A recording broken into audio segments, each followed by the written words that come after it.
Homeland Season 1, Episode 2, titled Grace. This is the Brody's flashback episode, understanding who he is without knowing exactly if he's a spy or not. So you're getting the psychological understanding of what Brody is all about without kind of like telling us too much. So you're seeing that of the torture that he experienced as a POW prisoner, of the emotional strain that he took, obviously being away for 8 years, and then the episode ends, of course, him praying like a Muslim, and of course a lot of people will reach to him. Well, he's obviously a spy because he's now Muslim, but of course Muslims are not spies. Just like the great analogy that I like to use is that not all Americans are belong to the KKK.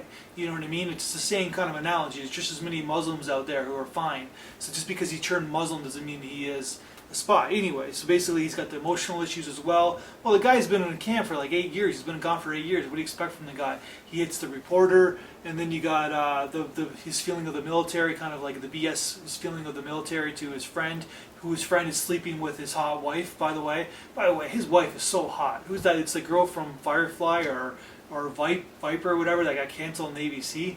She just seems too hot for him. Anyways, that's just like my 2 cents.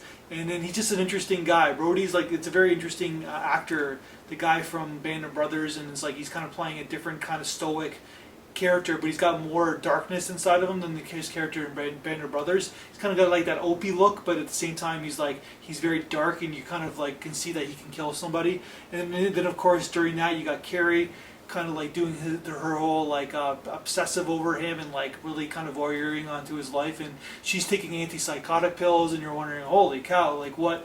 And but it basically gives that balance between Brody and Carrie, like who you're really rooting for, because like I said, you don't know what's going to happen, and you're hoping that you know that one of them is going to betray you in the end.